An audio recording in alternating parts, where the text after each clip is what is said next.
Hello, everybody, and welcome back to our next webinar with Liz and Dennis here. As always, my name is Erin Andrews. I'm the Director of Climate Action here at Carbonhound. And our topic for today is to talk about financial institutions and their sustainability journeys. So we're very excited to have both Liz and Dennis. So let's kick off with some quick intros before we get into the conversation. Liz, would you like to begin? Sure, thank you. I'm Liz Arkinstall from Libro Credit Union, and just wanted to take a minute today while we meet on a virtual platform. Just want to reaffirm our commitment and responsibility to improving relationships between land and nations while we're developing our own understanding of all Indigenous communities and their cultures. Today, I'm working from one of Libro's service areas that's located on the traditional territory of the Three Fires Confederacy of First Nations, comprised of the Ojibwe, the Odawa, and the Potawatomi. I'm currently sitting in Leamington, where we also acknowledge the traditional territory of the Caldwell First Nations. And thank you so much for having me. Awesome. Thanks so much, Liz. Dennis, would you like to do a quick intro for yourself as well? Sure. I'm Dennis Cunningham. I'm the Manager of Environmental Sustainability with Assiniboine Credit Union, and I'm coming to you from Treaty 1 territory in Winnipeg, Manitoba, home of the Anishinaabe, Dene, Cree, Oji-Cree, and the heartland or the homeland of the Métis Nation. And it's a pleasure to be participating on the session today. Yeah, thank you both so much for joining. I know we've all talked very much about sustainability over the last little bit together, but I would love to kick things off a little bit more perhaps personal than from your company's perspectives. And I'd love to know, like, why do each of you, A, work in the sustainability space for one, but also why is it so important to you as individuals? Maybe we'll do the same order. So Liz, you want to start and then Dennis can follow up. Sure. Well, I think, it was a bit of an accident for me. I've been at the credit union for 25 years and I started out in a branch and very soon realized that that's probably not where I was going to tap into my top skills or make the best use of my time there. And so it's really been an evolution, I would say, kind of having more of a marketing, a community feel, moving into corporate social responsibility, and just super fortunate to kind of be able to have brought my values to work with me. That's something that I think has carried through. I remember in high school, creating kind of a health and social fair, which I didn't know that was foreshadowing maybe the things to come later in my days. But yeah, really, and it's been such an evolving field. I think, often, and I don't know if the same has been true for Dennis, but kind of we're in, getting to innovate and kind of push the boundaries a little bit as we've moved through our career. So I think it's just, I think it's, the untapped opportunity for businesses to use their operations as a force for good is just really exciting. Yeah.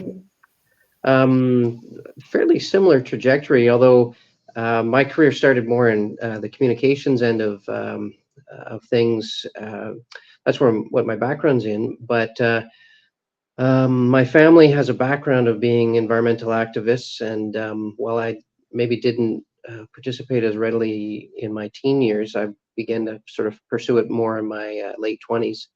And so just the values match of working for a credit union really focused on community impact and environmental impact. It made a lot of sense when I was looking to transition away from policy and research type work on the environmental sector. And I agree 100% with Liz that right now we're seeing such an evolution and rapid change in how financial institutions are kind of addressing climate change and environmental performance, and a lot of that's definitely reflected in our commitment as a B Corp. Mm-hmm. Amazing.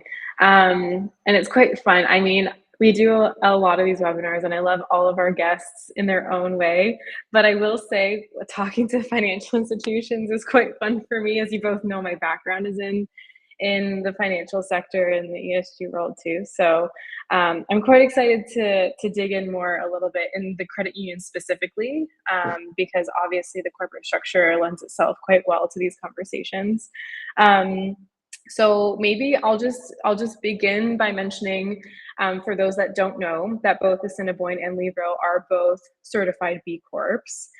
So you have not only committed as an organization to having these values, but you have that certification to back it up as well.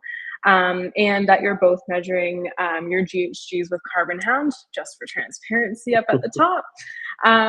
But I would love to get started. We've talked a little bit about your personal role in this world. But a lot of conversations that I'm having with folks and that my team's having as well with other organizations is the difficulty or some of the barriers that come with changing the organization's opinion on something like sustainability.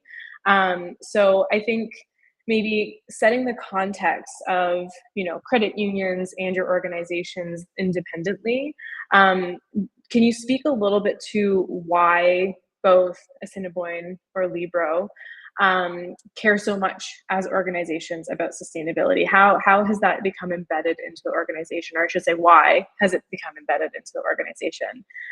Maybe Dennis, you can start, and then we'll go over to Liz.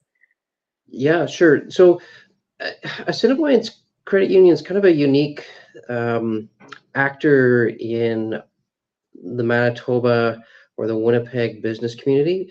It's had a long time commitment to social impact. And I think that is kind of the nature of credit unions in general.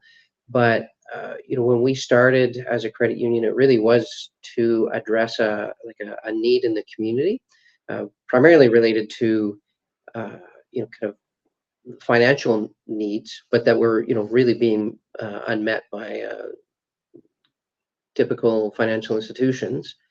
So 80 plus years ago, we started a credit union was started to lend money to members who are actually trying to pay some medical bills. So that was kind of the origin of ACU. Over the years, our members have really driven the agenda and kind of the priorities for community impact kind of within ACU. And as early as 2005, 2006, there was a stated commitment that environmental impact, social impact, community impact, those were all going to be critical to how ACU engaged with its members and the community that it's based in. And that's just gotten more and more defined, over the years, and really culminating in our B Corp certification. That's been that sort of overarching approach that we've used. It's also been backstopped by a values-based banking policy, a commitment to be carbon neutral. So we have all these other components that tie into this commitment. So this has really been long-standing for us, which in some respects makes my job a little bit easier. But in other respects, it makes it harder because the expectations are also much higher on delivering to our members, and to our employees that that we're going to be doing the right things, and that we always want to be on the leading edge of that. So there's definitely challenges that come with trying to kind of be the leader. Mm-hmm. For sure. Liz, anything you want to add there from Libro's perspective?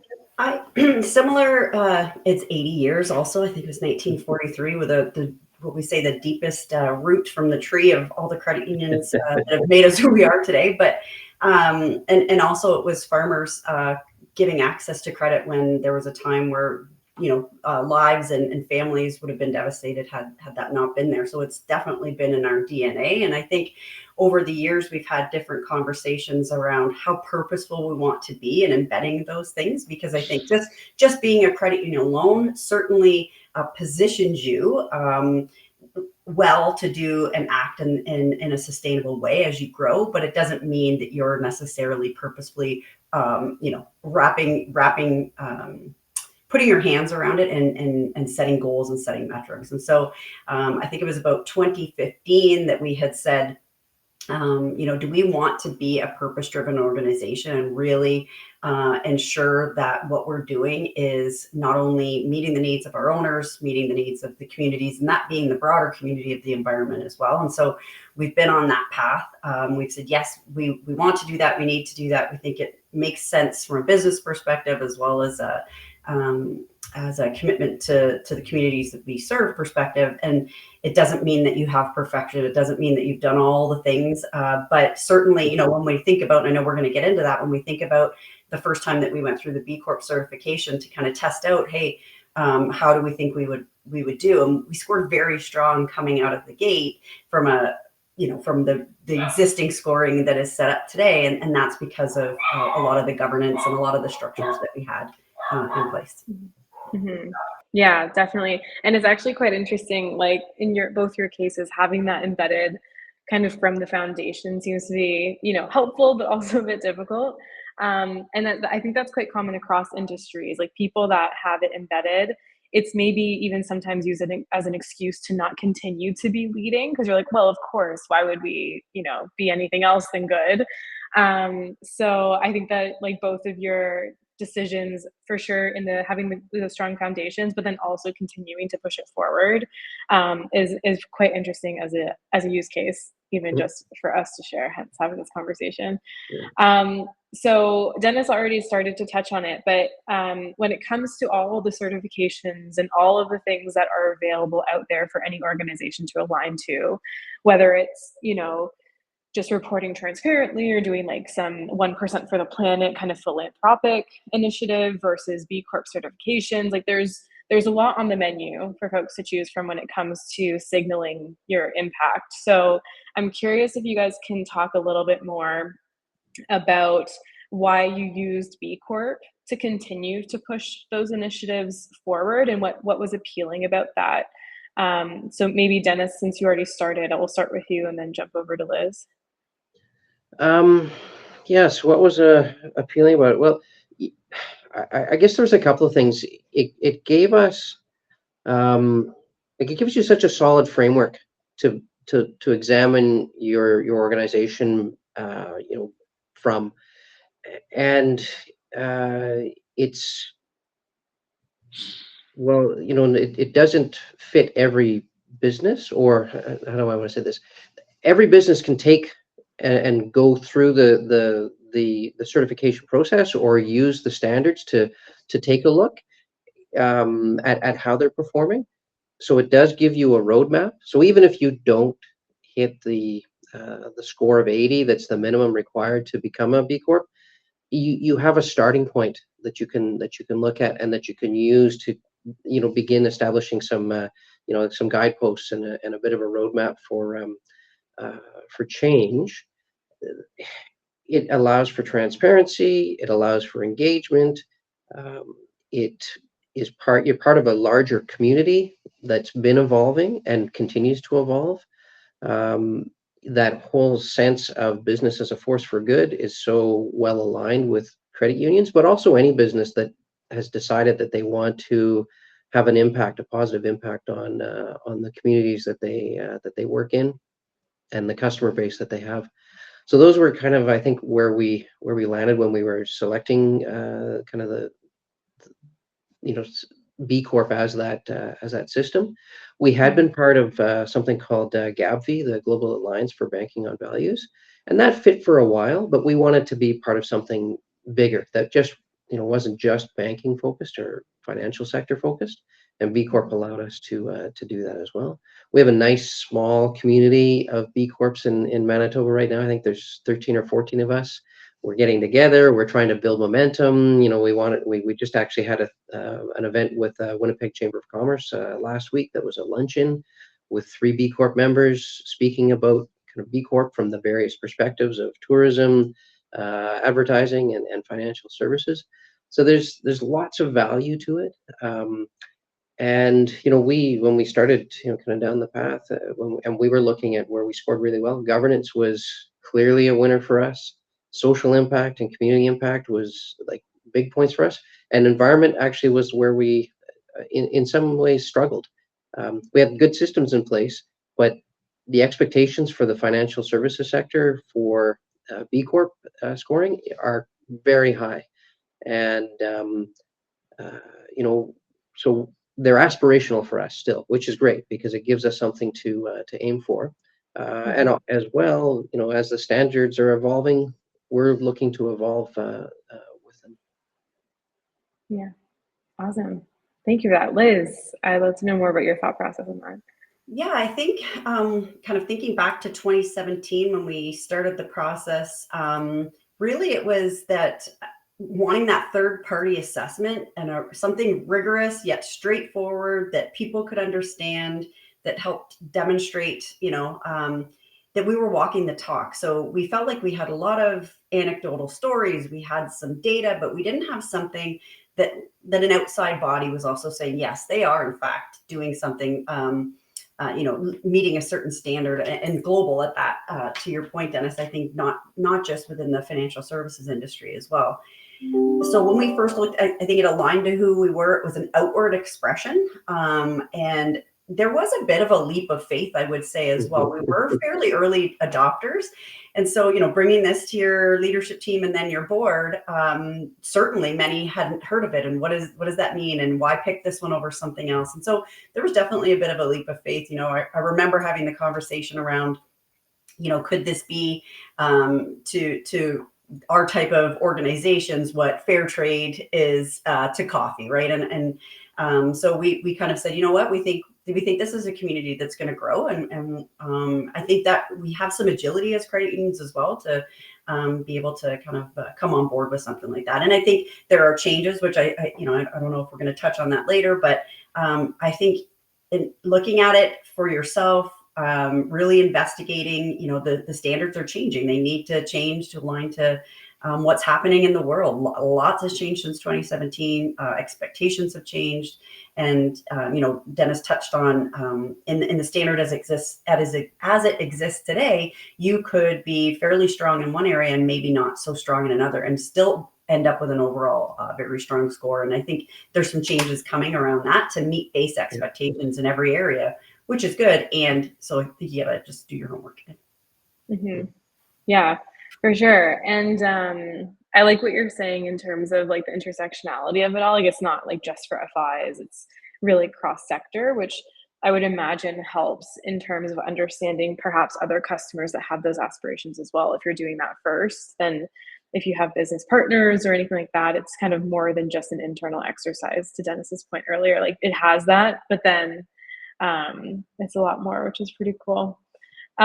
So for those that don't know, the B Corp kind of process, you've both alluded to it, but it includes kind of governance, metrics, it has information about employees, so workers, also the community, environment, and customers. So it is quite holistic. It's not just a climate badge, which I want to differentiate for folks who aren't familiar, especially since Carbonhound, we're often talking about greenhouse gas emissions. But B Corp is quite broad in its reach. And Liz, you've already alluded to the changes that are coming in that in a little bit. But presently, in order to understand one or all of those areas, there are a slew of different kind of frameworks and processes that need to happen, right, to meet the baseline understanding or expectations of B Corp. And so within the environment section, obviously, understanding your emissions is something that a lot of people are doing across scope 1, 2, and 3. And it's an element of what is part of that exercise in terms of setting targets and baselines and things like that. But as Liz alluded to, it is changing in the future, and there are some fun developments that are taking place.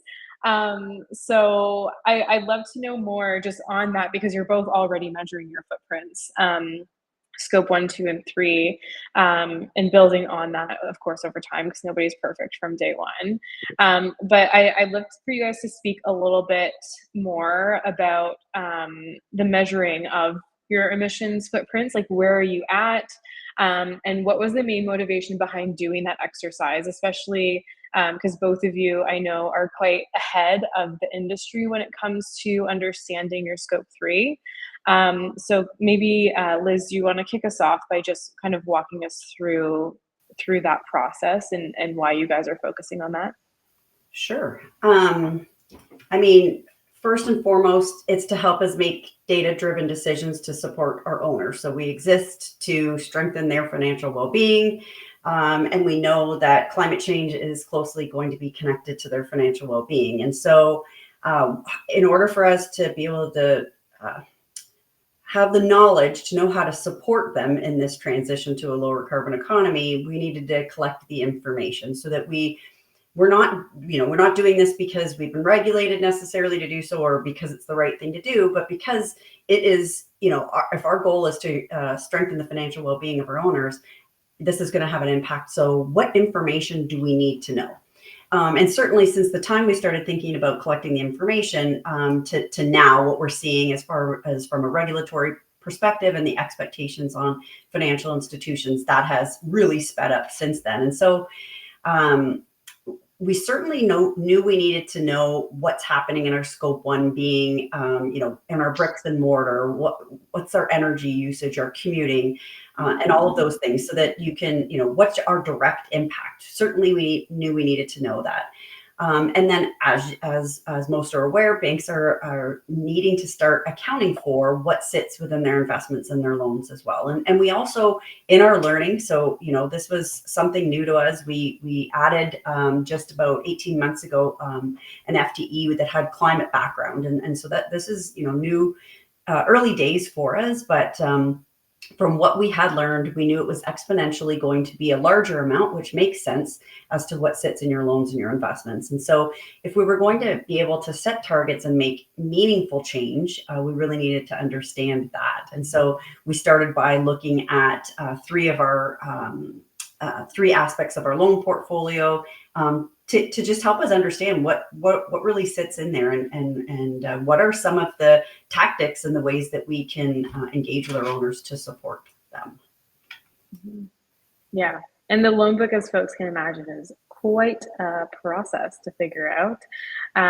So it's really cool that you guys, both of you are such like leaders in this space. So Dennis, I'd love to know more about your guys' motivation as well behind doing that exercise, if it's similar, if it differs at all. It's similar and a little bit different as well. Our the core corporate emissions that we've been accounting for a number of years, we really have done that to ensure that we're being as operationally efficient as possible, to guide some decisions related to how we build new branches, how we support employees that want to be green and active commuters, and put that infrastructure in place to kind of allow for a range of options when it comes to commuting. The type of heating and cooling systems we use can be guided by a desire to reduce emissions. We're fortunate because in Manitoba we have a very low impact source of energy through our hydroelectricity. So we, anytime we can transition branches away from using natural gas, then we're we're scoring points that way. Just kind of impact sort of approach.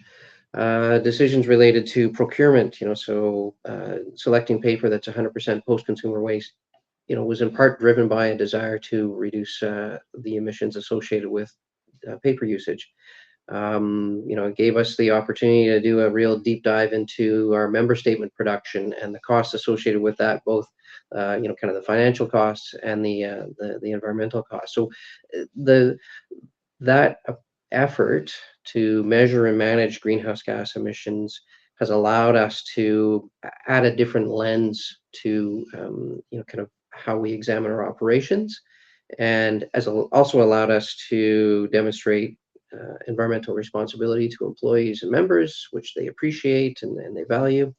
And then expanding it to those scope 3 financed emissions, that book of business that we're starting to look at, residential mortgages, commercial lending, vehicle loans, all of those, as we measure and understand the impact of that loan portfolio, it's going to allow us to also make changes in the type of products that we create and deliver to members, It will allow us to advance advocacy positions on, say, energy efficiency for building codes in a way that's kind of evidence-based, where we can say the impact of our lending portfolio is X, and we would like to see it get to something lower than X.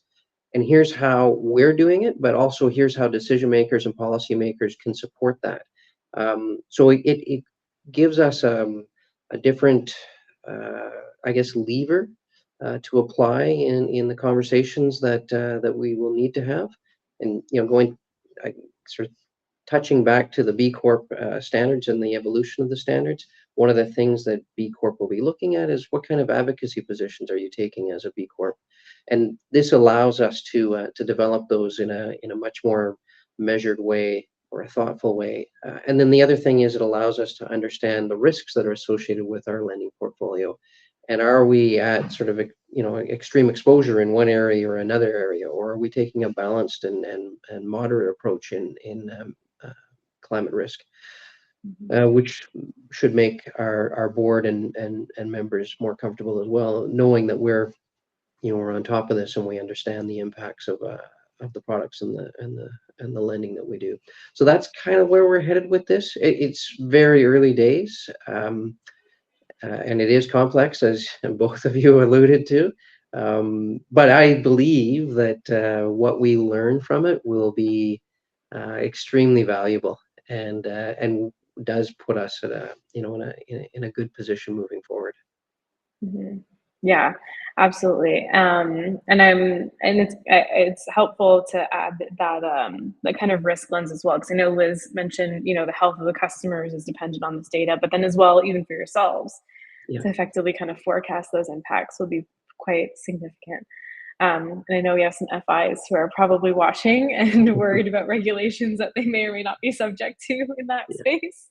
So it's always nice to have even the voluntary folks like yourselves specifically showing the path and being like, okay, let's try to figure this out before perhaps you really have to, is quite a smart move.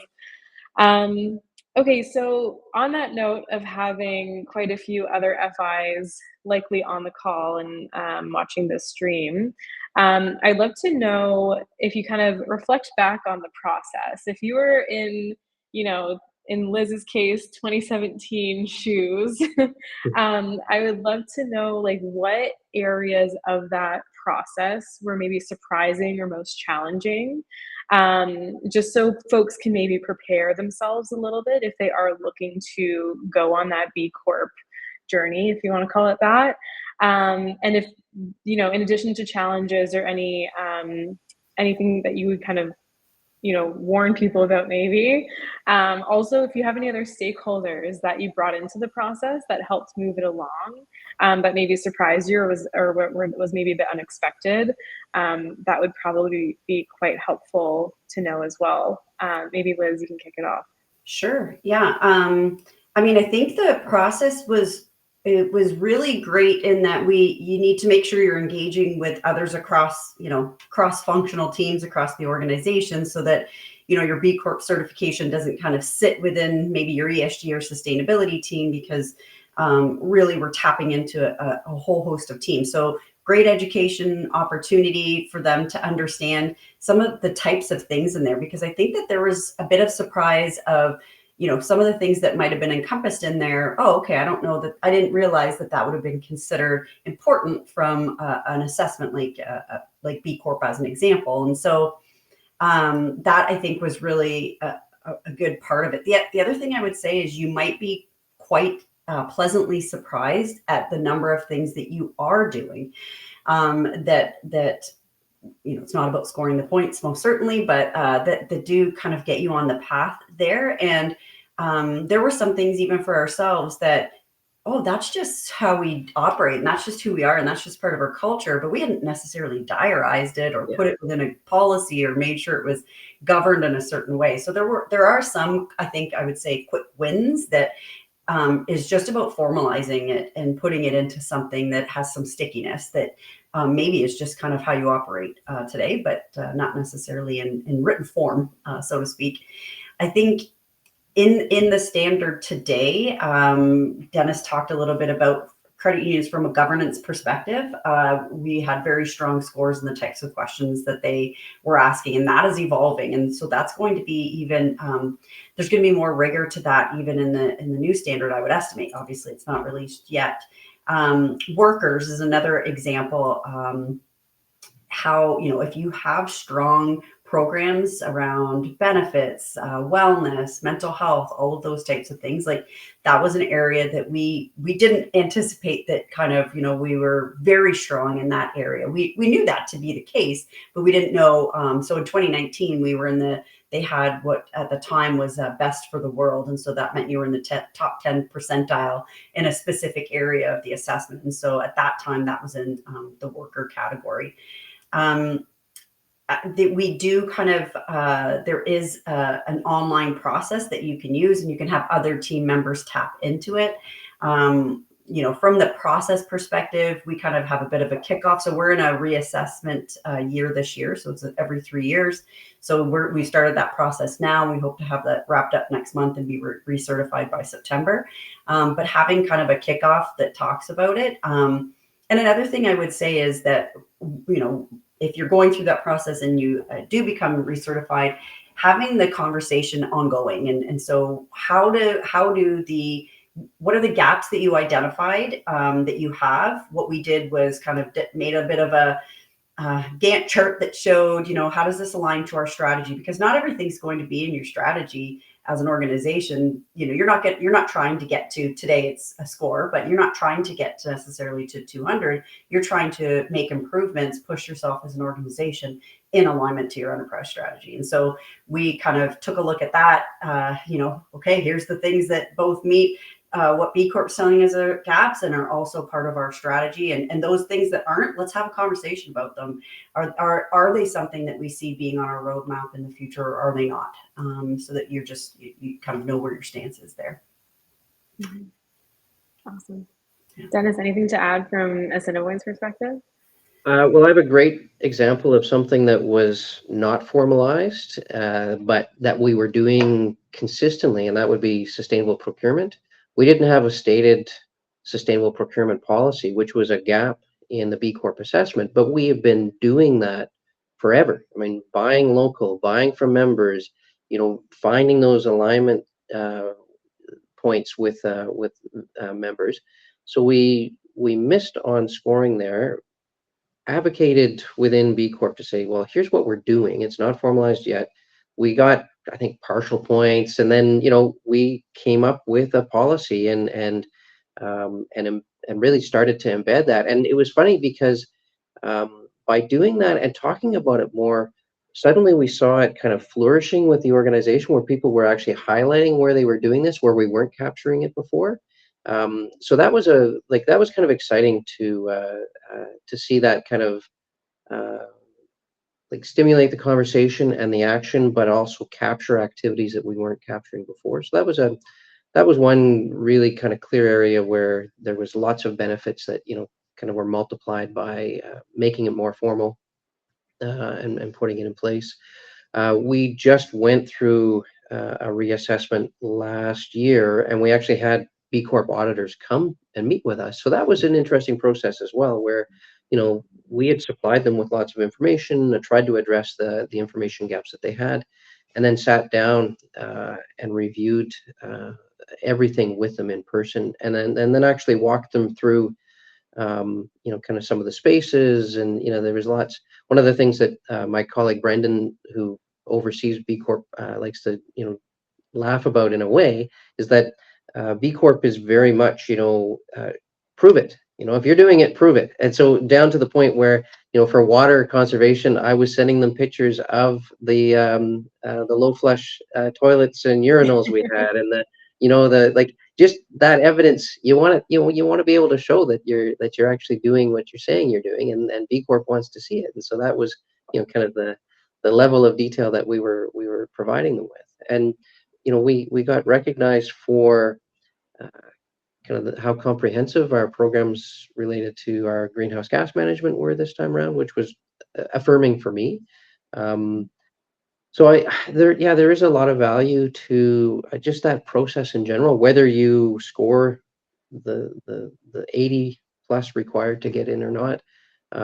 So I definitely and highly recommend it. One of the things when we were talking about B Corp earlier on in that that cohort and that network of people, I was proud to be in the same company as Patagonia and Chobani, like all these businesses that I've always looked up to, and now to say that they're peers is Mhm. really it's cool. Like there's something powerful about that, and being able to share that with employees and with members is exciting. And we've definitely seen um, a greater recognition of the B Corp brand, and then being able to attach that to our brand has really had value.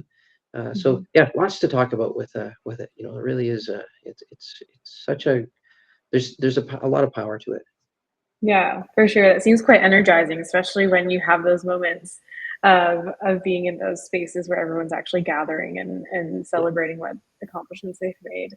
That's cool. Okay, so I want to spend a little bit of time going into the greenhouse gas emission side of things, because of course, people that we Hmm. talk to are often quite interested in that. Not surprising. Just as a high level overview for the folks that are watching, the concept of measuring greenhouse gas emissions for any business is always grouped into three scopes. So scope 1 and 2, you can imagine, are within your four walls. So any heating on site, any vehicles that are combusting, again, on site, owned and controlled by the business. And then scope 2 being any purchased energy. So when you're plugging things into a wall, for example. And then scope 3 is everything else. So scope 3 could include, and we've already kind of alluded to it in previous answers, but purchase goods and services. So Dennis already alluded to the procurement activities.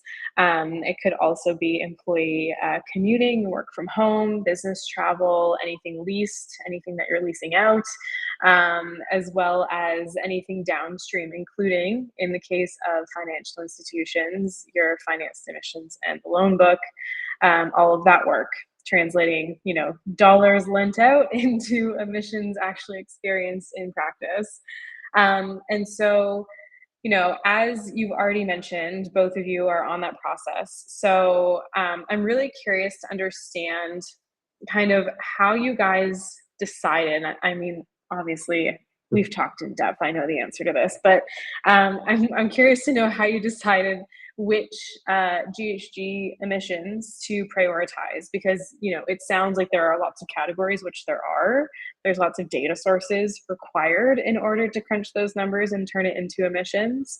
And some people have just started within their four walls, but both of you have expanded beyond that into scope 3 quite deeply. So when you guys are kind of positioning this internally, or when you're even deciding amongst yourselves how to tackle the problem that is measuring greenhouse gas emissions, how did you kind of decide what to start with? Did you have a system kind of in place up front, or was it a start and we'll figure it out as we go kind of situation, like most things are?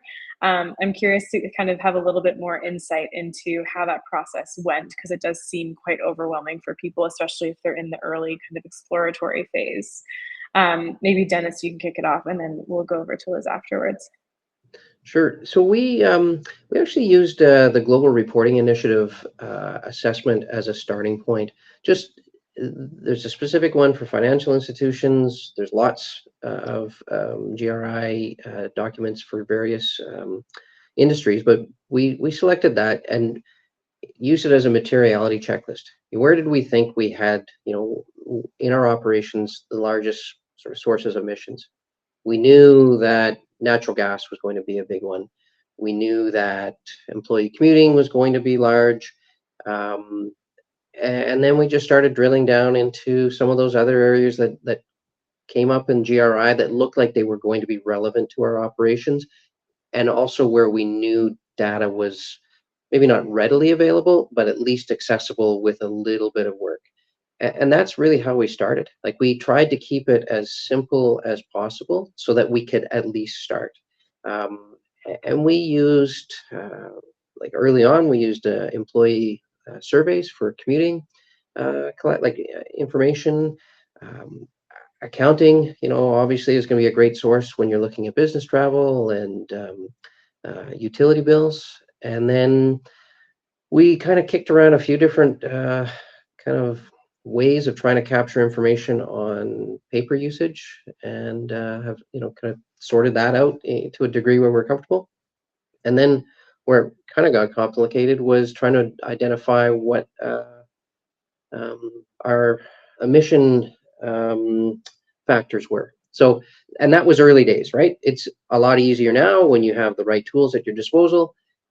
But early, so this is 2008, 2012 kind of time frame. You really had to dig, and we used a lot of ugly spreadsheets, and had some data gaps, and muddled through it. And as our confidence grew, then we added different other aspects of our business. So that really that's what you're trying to do. Where are the biggest pain points and sources of emissions? Figure those out. Figure out where the data sources are, and then start drilling down deeper. Nice. Seems quite logical. And I know sorting through all the possible emission factors and translating that data into something that's usable is quite the challenge. So I know you made the shout out there to emission factors, but that is a lot of work to do back in kind of 2012, pre-2012 days for sure. Thanks for that. Liz, I'm curious to hear from your perspective how that prioritization went for emissions.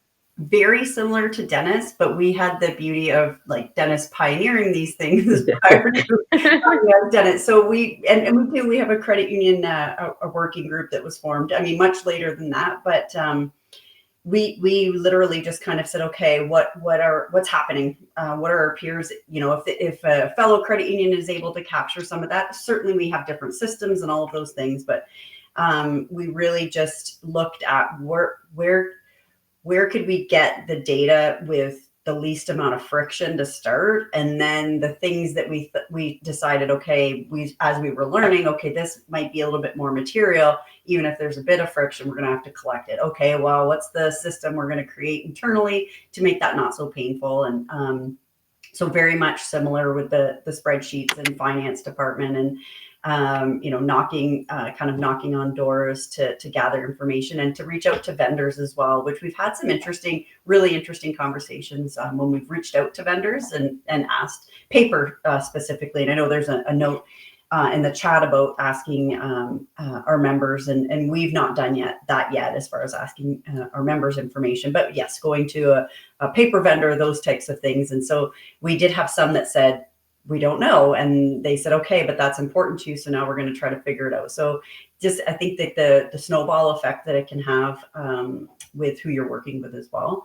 And then on the kind of financed emissions portion of the scope 3, we had done a bit of a maturity assessment as well in alignment with the Task Force on Climate Related Financial Disclosures, which now ISSB, but that's what kind of said, here's the steps we know you're going to need to take. And so understanding your most material emissions. So we said, okay, let's start in the loan classes where we do the most business. Like that just made sense and sounds simple. It's not, but we joined the Partnership for Carbon Accounting Financials, which Dennis, kudos to you that you were, finding those emissions factors, and now they're readily available on that site, and they change as they learn as well. And so yeah, we did have a partner helping us with that, and we've now actually kind of upskilled within our team. I don't know if it'll stay that way forever, but we do have someone within our finance group that is making those calculations as well. And we're going to do some QA, QC. Definitely not, we've not disclosed any of this. This is all for internal learning at this point. And so, yeah, we're kind of testing out our knowledge on that later this year. Mm-hmm.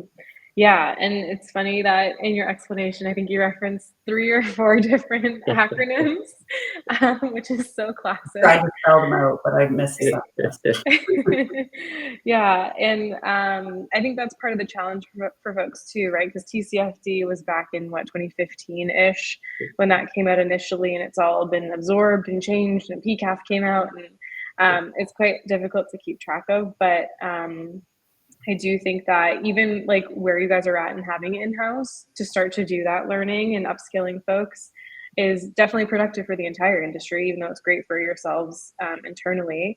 And so I think it's important to recognize that like people, especially as regulations come out, the conversations I'm having at least, it sounds like people really want it to be perfect right from day one.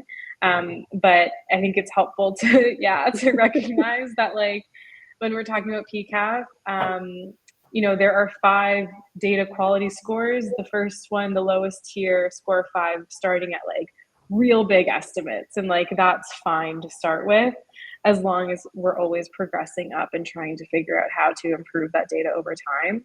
I think both of your stories and what you just shared, so far, and even in that last question, it helps to kind of demonstrate that it's like as long as you get started and start figuring it out, then that's really all that anyone can expect, and that in itself is leading at this point, which is hopefully comforting to some folks as well.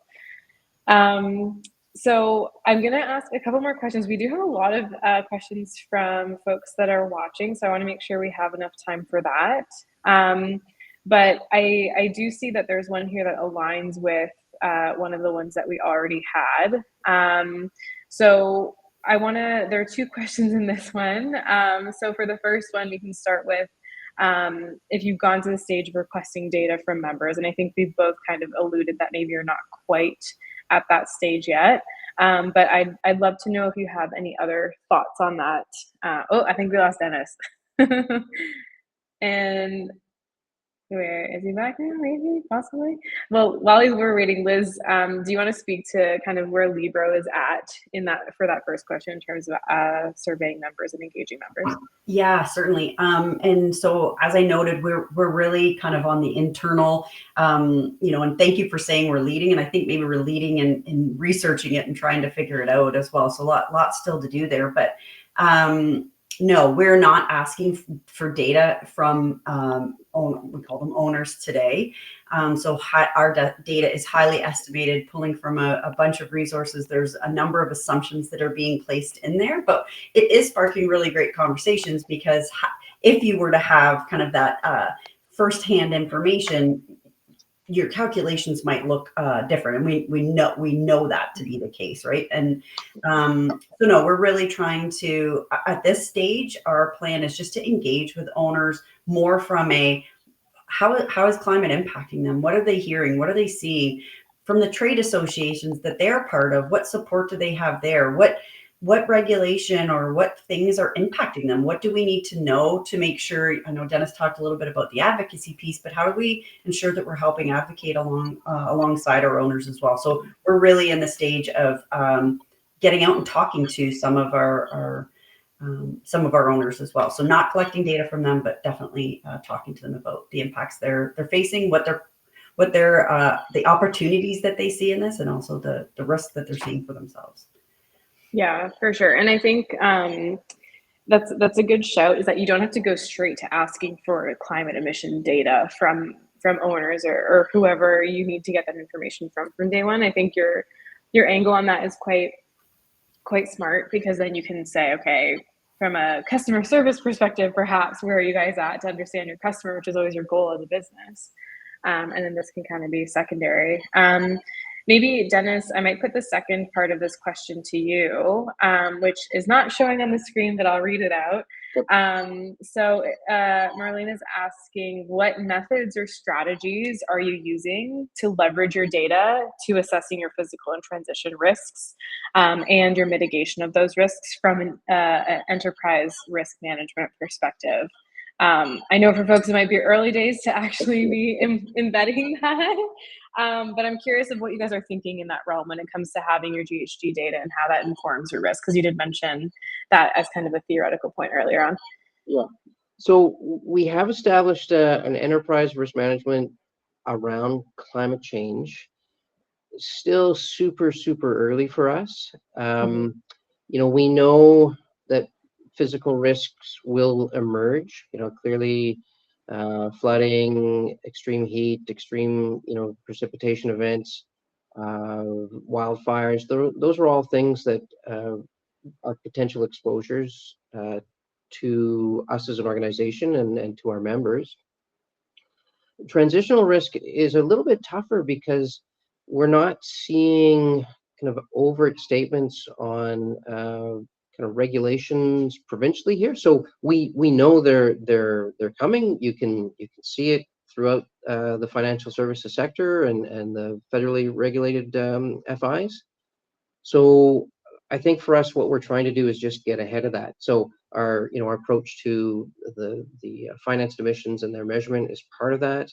Our engagement with other credit unions through our climate action working group, that's part of it. So just trying to understand the landscape and how it's changing is kind of what we're doing as far as managing transitional risk at this time.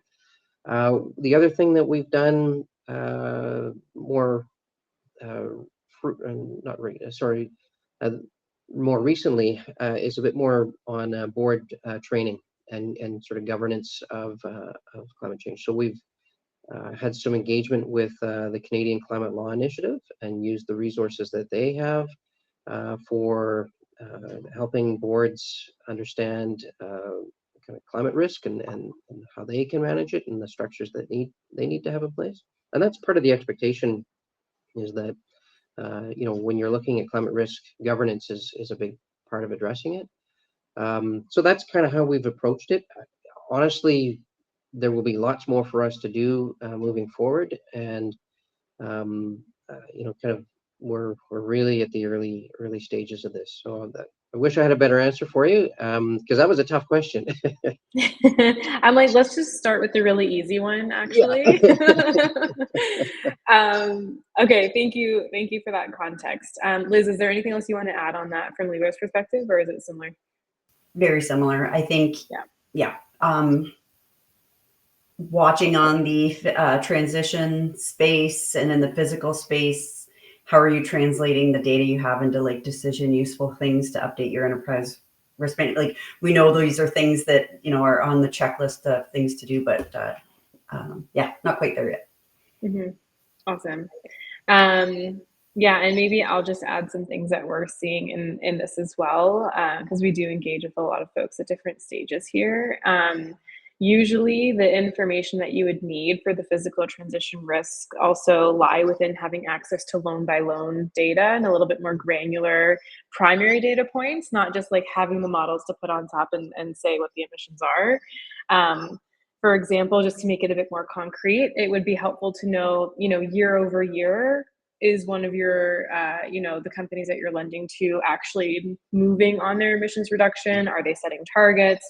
Like, that kind of metadata can be quite helpful in managing those risks as well, which of course are, as you get higher in that data quality score that I mentioned, that PCAF has set. Starting at that score 5 estimate doesn't really give enough granularity for that, apart from like, are you heavily invested in an industry that itself is quite carbon intensive, and are there like industry-wide changes that you need to keep an eye out for?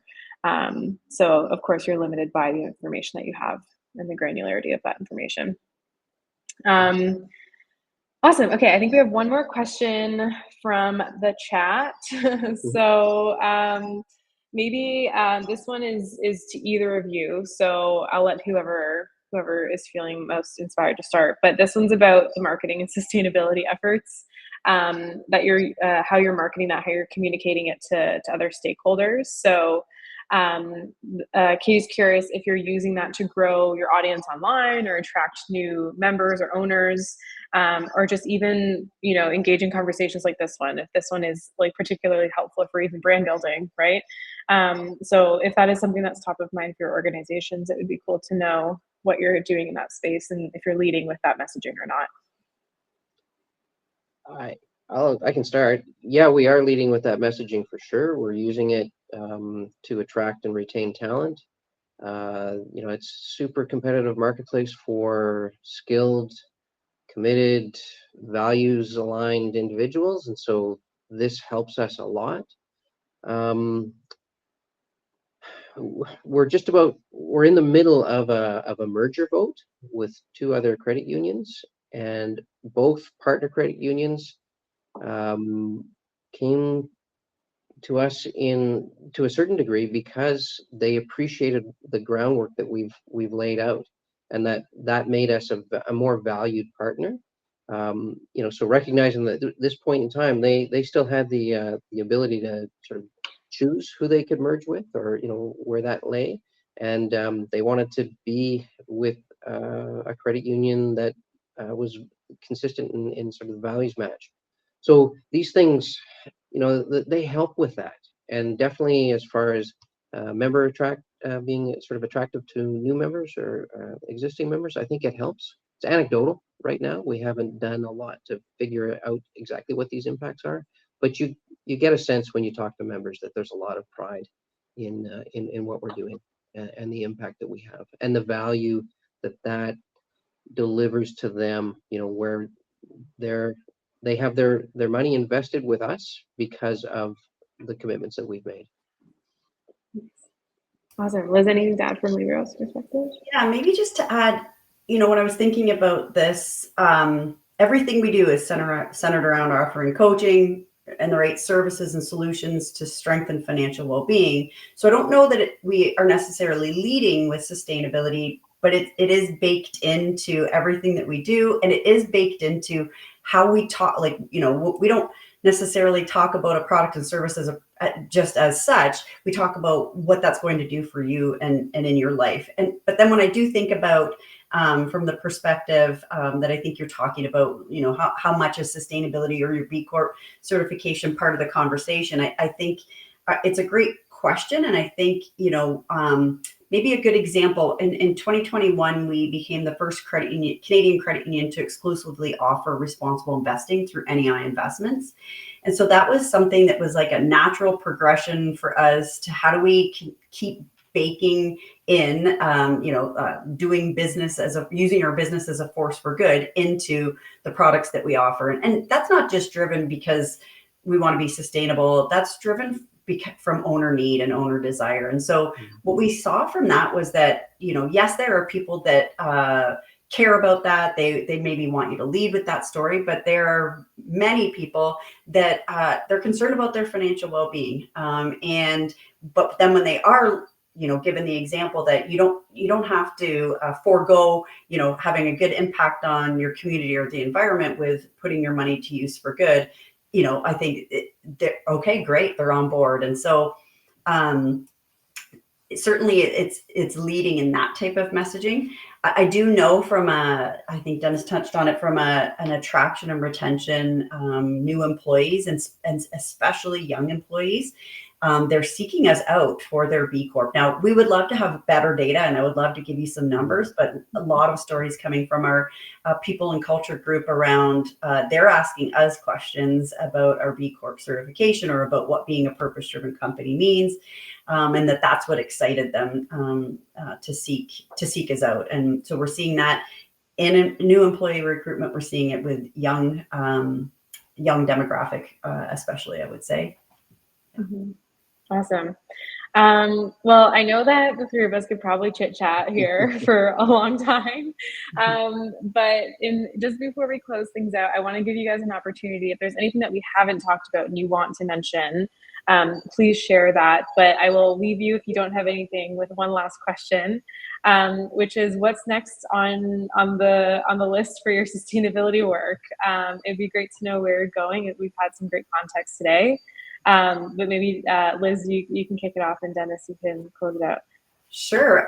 We have an exciting new enterprise-wide strategy that we will be rolling out later this year. So being able to align our ESG efforts in support of that strategy is a really exciting time of refresh. So not getting into a specific initiative particular on that, but that I think is a really exciting opportunity. So stay tuned on that.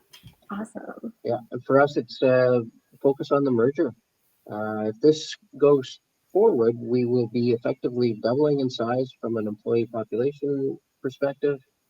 We will have 34 additional branches. We'll be province-wide. We'll be $10 billion in assets under management. So it's massive, and there's going to be a lot of work needed to do to tie it all together and capture everyone under that sustainability tent and our values-based banking tent and sort of start the process of alignment. So it's going to be very exciting and overwhelming. So I'm going to be looking for help and lots Nice. of it. Yeah. Amazing. Yeah, that's really exciting.